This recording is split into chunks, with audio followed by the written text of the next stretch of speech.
Bien après la révolution cubaine, alors que Fidel Castro survolait en hélicoptère la région marécageuse de Zapata, on raconte qu'il fit poser son appareil pour rencontrer des cocodrileros, les chasseurs de crocodiles. Il leur demanda de l'aider à protéger le rombifère, un crocodile endémique de Cuba, symbole de l'île et en voie de disparition. Cette histoire est devenue une légende chez les cocodrileros. En ce temps-là, Eusebio et Ruben étaient de jeunes chasseurs. Aujourd'hui, ces hommes, comme sortis d'un roman d'Hemingway, consacrent leur vie à la capture et à la protection de cet animal qu'ils ont chassé pendant des années pour sa peau aux couleurs exceptionnelles.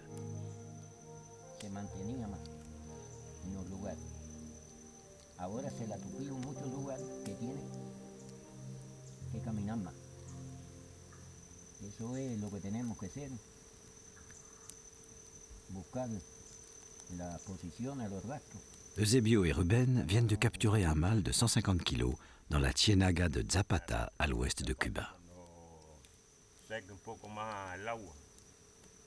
Ce crocodile va être réintroduit dans l'île de la Juventud, où l'espèce a complètement disparu dans les années 50.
Il a fallu une journée à travers la mer des Caraïbes pour acheminer ce rombifère sur l'île de la Juventud. Il est accompagné jusqu'au port d'El Nueva Gerona par Vicente et Jorge, les fils des deux vieux chasseurs. Les cocodrileros jouissent d'un prestige extraordinaire dans le cœur des Cubains et l'arrivée au port attire toujours quelques curieux.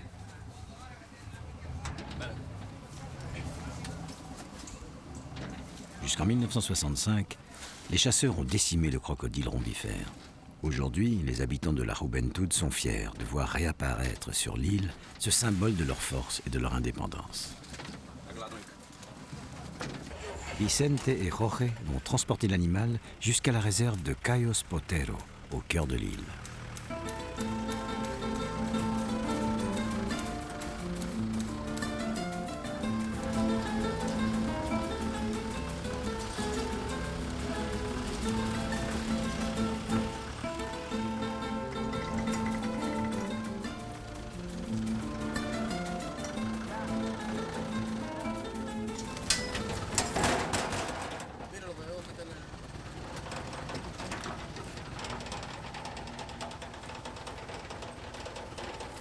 Après 2 heures de route, le rombifère arrive enfin à destination.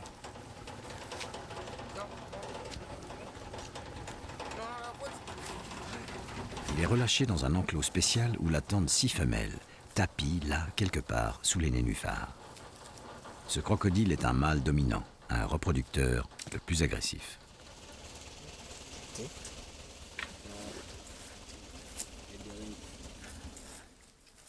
Vicente et Jorge sont cousins. Ce sont les 2 cocodrileros les plus réputés de l'île de la Juventud. Chaque jour, ignorant la peur, ils bravent le danger en vivant au milieu de ces monstres carnivores venus de la préhistoire. Parmi les 2 espèces de crocodiles recensées à Cuba, le rombifère est le seul à attaquer l'homme. À la seconde où il sent les entraves se desserrer, le crocodile devient une vraie menace. Il peut se dresser sur ses 4 pattes et jaillir à la vitesse d'un cheval au galop. Avec plus de 900 kg de pression dans sa mâchoire, mieux vaut ne pas être trop près. Un bras ou une jambe n'y résisterait pas. Dime.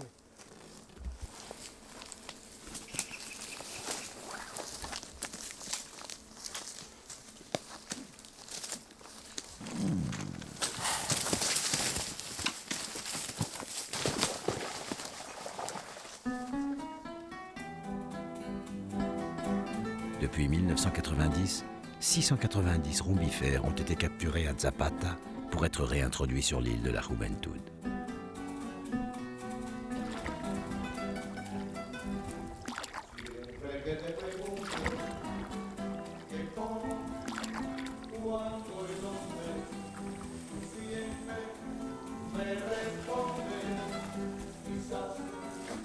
Au cœur de la réserve de Cayos Potero, une zone de quarantaine a été créée spécifiquement pour protéger les petits crocodiles. Dans cet espace, ils sont nourris et soignés jusqu'à ce qu'ils aient une taille suffisante pour se défendre seuls avant d'être relâchés.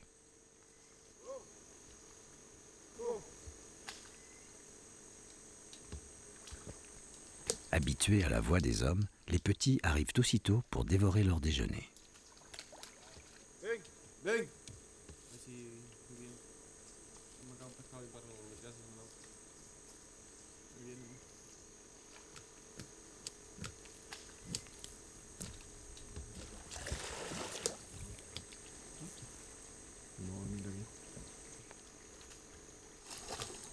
Jorge et Vicente ont une véritable passion pour leur métier. Pour devenir cocodrilero, il faut aimer les marais, mais surtout ne pas avoir peur des crocodiles.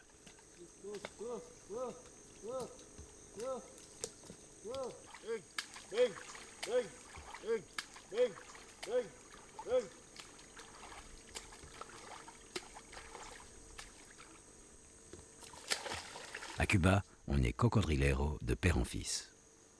Un métier qui chaque jour les oblige à une vigilance extrême. En effet, même la morsure d'un petit crocodile peut être grave, car elle peut s'infecter très vite.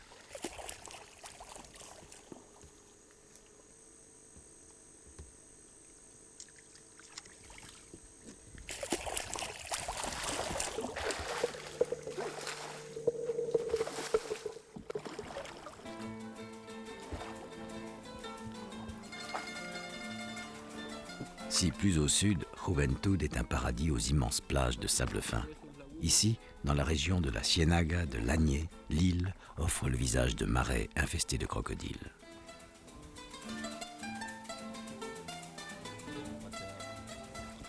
Sortis des zones de quarantaine, Vicente et Jorge parcourent l'ensemble de la réserve, constituée d'une succession de marais et d'étangs, pour surveiller leurs protégés. Pour une plus grande facilité de déplacement, ils ont disposé plusieurs barques tout au long de la réserve. Ces missions durent généralement une quinzaine de jours. 2 longues semaines, où coupés de toute civilisation et armés de leurs seules machettes et lassos, ils recensent, étudient et soignent leurs crocodiles. Mais aussi veillent à ce qu'il n'y ait pas de contrebandiers, car le rombifère a une peau très recherchée.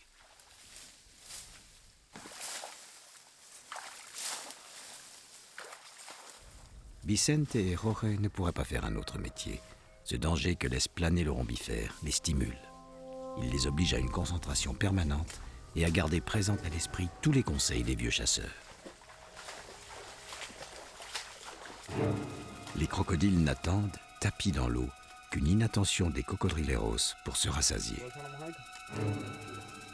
La charogne de vautour, accrochée pendant 2 jours à une branche, a attiré tous les rombifères de ce marais.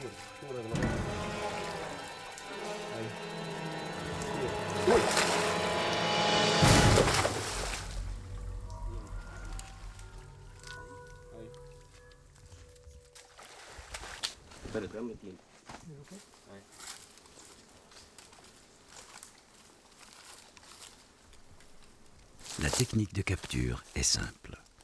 On lance dans l'eau le volatile faisandé attaché à une corde. Le bruit et l'odeur attirent alors les sauriens en permanence affamés.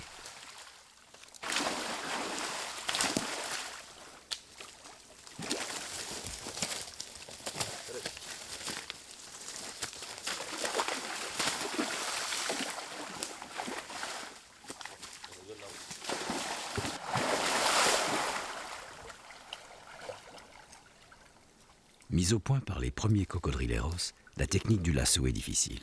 Elle demande beaucoup d'adresse et de force, mais surtout offre l'avantage de ne pas abîmer la peau de l'animal.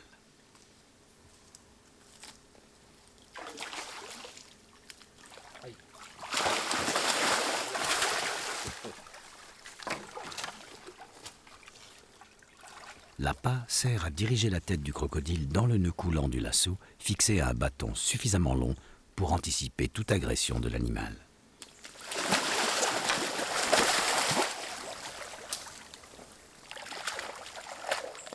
Ce crocodile ne s'y laisse pas prendre. Son incroyable vivacité lui permet d'éviter la ruse des hommes.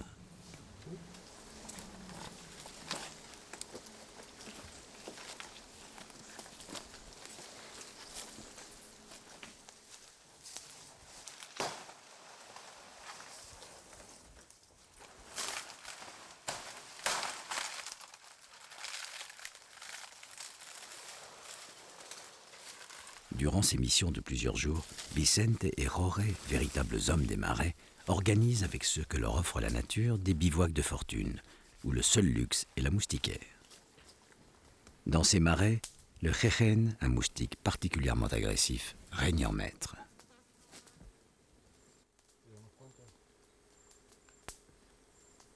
Après 2 semaines dans ces marais, les hommes sont épuisés, surtout qu'ils n'ont pas réussi à capturer de crocodile.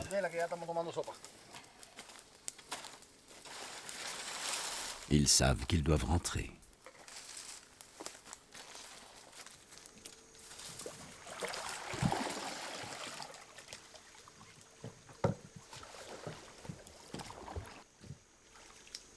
De retour dans la zone de quarantaine, Vicente et Jorge doivent capturer 2 jeunes crocodiles pour les relâcher dans une grande lagune.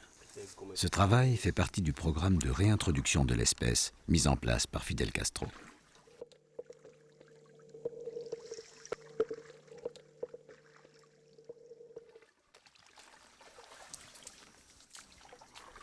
En effet, parmi les 690 rombifères venant de Zapata, il y avait 75 jeunes que ces hommes sont chargés de réadapter à la vie sauvage.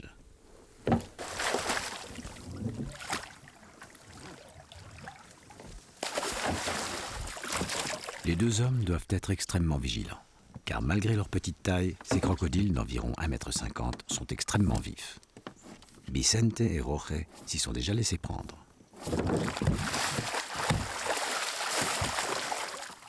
Cógemelo para acá atrás para yo cogerlo por la cosa.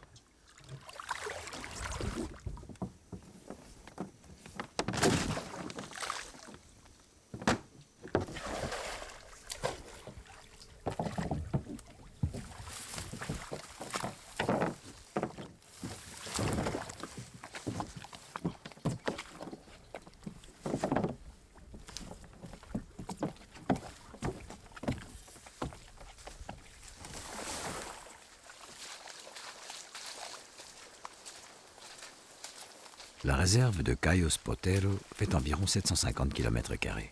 Ce territoire est constitué d'une succession de lacs, de marais et de landes sauvages. Les hommes doivent marcher des heures dans une végétation où la machette est indispensable. Ici, malgré l'humidité, en 1926, un terrible incendie ravagea en 5 mois les marais de l'île de la Juventud, faisant alors des rombifères une cible facile pour les trafiquants. Les milliers de peaux récupérées enrichirent les chasseurs et décimèrent l'espèce.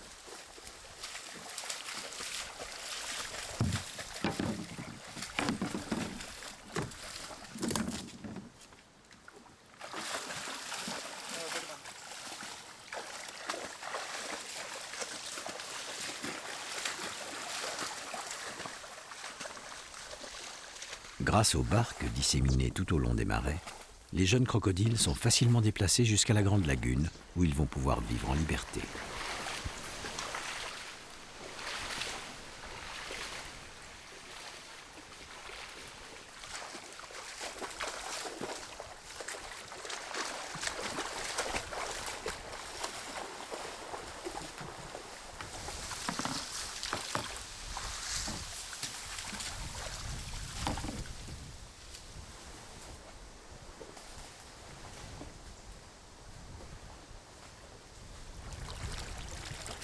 Chaque année, une centaine de petits sont ainsi relâchés dans leur milieu naturel.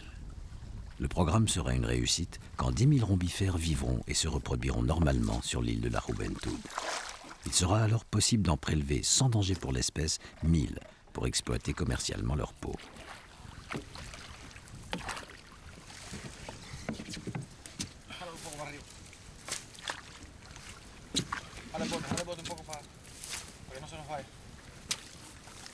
Les cocodrileros surveillent de très près cette réintroduction, car ils savent qu'au-delà de 10 000, le crocodile deviendra un danger pour l'homme.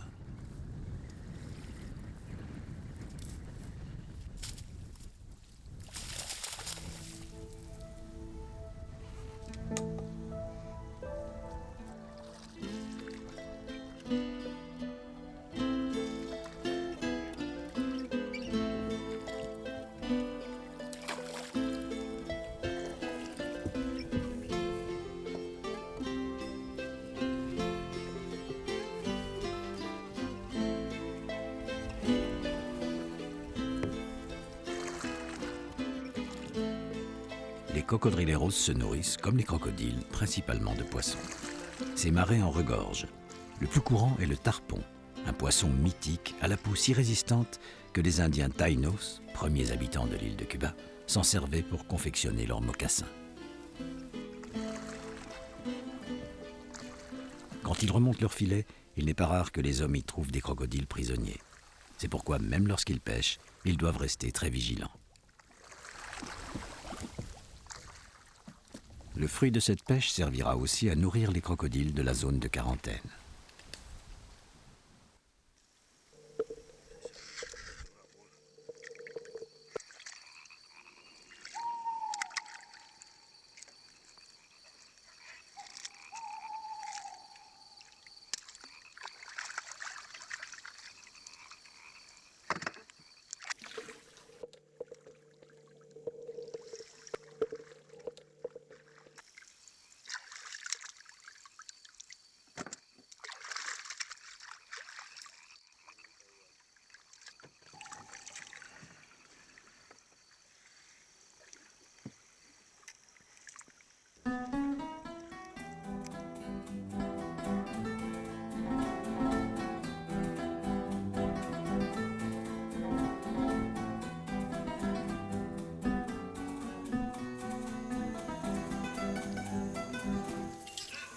L'échec de leur dernière capture amène Jorge et Vicente à venir demander conseil. Et les meilleurs conseils sont ceux de Eusebio, le père de Vicente. C'était un grand chasseur de crocodiles. Il est le seul à avoir capturé un monstre de plus de 5 mètres.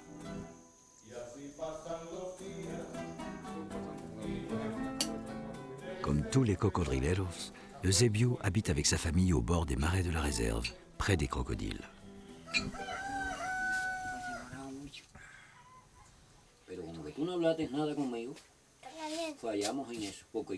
Jorge et Vicente profitent de leur visite pour lui donner des nouvelles du programme de réintroduction. Le rombifère reste la raison de vivre de ces hommes.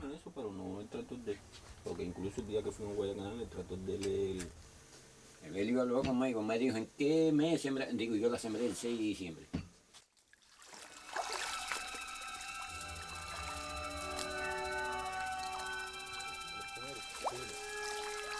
Les cocodrileros se déplacent toujours par deux pour se surveiller mutuellement. Dans ces marais, des rombifères attendent patiemment, à fleur d'eau, sous un buisson ou une branche basse, une erreur, une inattention des hommes pour fondre sur eux.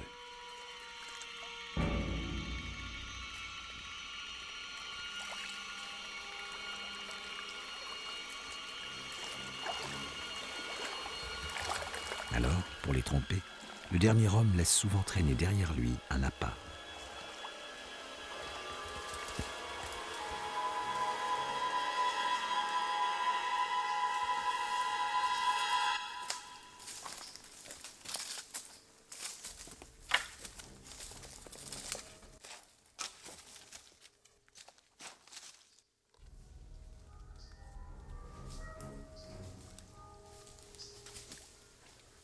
Sournois, les crocodiles se dissimulent aussi sous l'eau, où ils peuvent aisément tenir plus de 30 minutes sans respirer.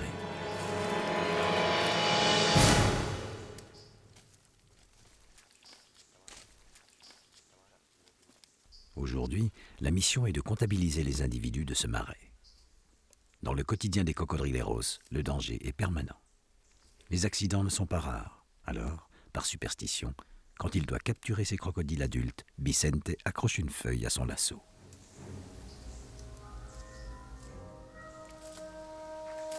Ce sont des rombifères adultes et solitaires, les plus dangereux.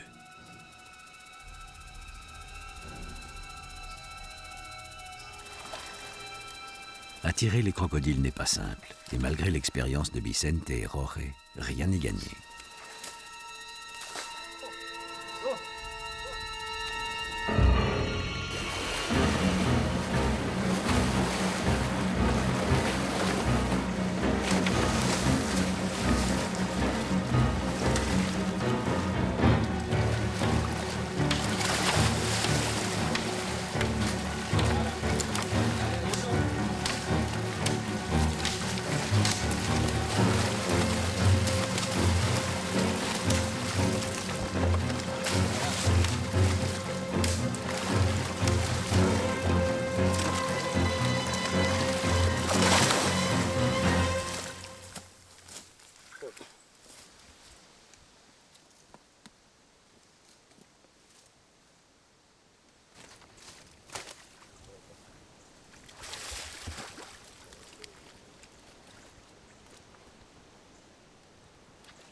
L'animal enfin maîtrisé, Vicente et Jorge vont pouvoir le mesurer. Chaque indication est notée dans un rapport qui permettra d'évaluer la résistance et le nombre des rombifères réintroduits sur l'île de la Juventud.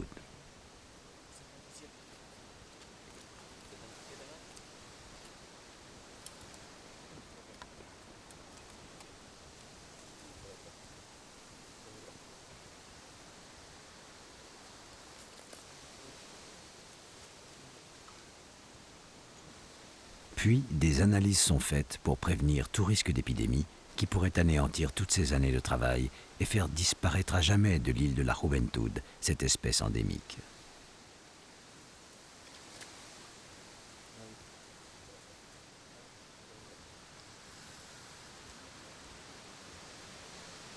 Deux entailles, et voilà l'animal muni d'une carte d'identité qui renseignera les cocodrileros lors de leur prochain contrôle.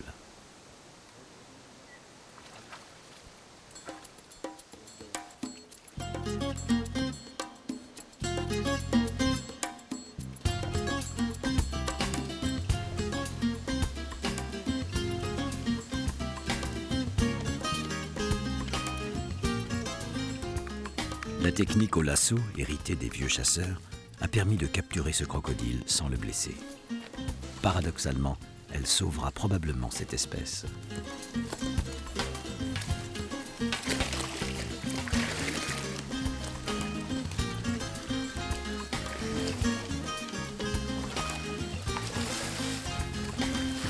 Ainsi, grâce au travail des cocodrileros, ce fascinant tueur préhistorique continuera encore longtemps à faire scintiller sa peau au reflet d'or dans les eaux vertes des marais de l'île de la Juventud.